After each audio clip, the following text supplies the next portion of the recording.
সংসার আসলে করার জন্য তো আমি অনেক চেষ্টা করেছি, আপনারা দেখেছেন। তো প্রিন্স মামুন আরো 100টাও বিয়ে করলে আমার সাথে তার সম্পর্কটা থাকবে এবং আছে।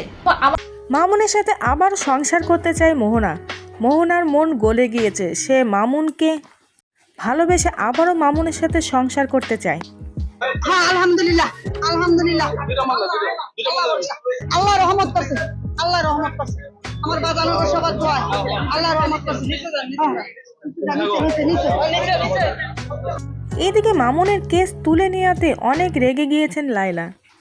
লায়লা বলেন মোহনাকে মামুন ও মামুনের মা বশ করেছে, তাই মোহনা বুঝতে পারছে না সে কতটা বিপদে আছে।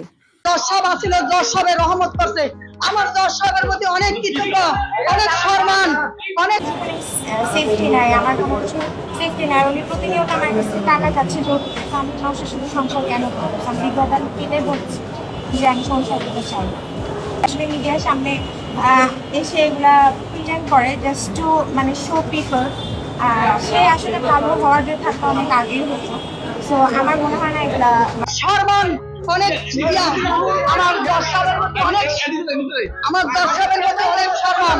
মোহনা বলেন আমি মামুনের সাথে সংসার করতে চাই, কিন্তু আমি জানি মামুন আর কখনোই ভালো হবে না, কারণ সে যদি ভালো হতো সেটা সে আগেই হতো, এখন আর তার ভালো হওয়ার কোনো সুযোগ নেই। কিন্তু আমি যেহেতু তাকে ভালোবেসে বিয়ে করেছি, তাই তার কেস আমি তুলে নিলাম। চাই না মামুন কারাগারে কষ্ট পাক, আমার মামুনের জন্য অনেক কষ্ট হয়। এদিকে লায়লা বলেন প্রিন্স মামুন যদি 100টাও বিয়ে করে তবুও সে আমার। প্রিন্স মামুনের বাপের এমন কোনো সম্পত্তি নেই যেটা বিক্রি করলেও সে আমার টাকা দিতে পারবে। লিগালি প্রিন্স মামুন এখনও আমার স্বামী, তাই সে 100টা বিয়ে করলেও আমার থেকে কখনোই দূরে যেতে পারবে না।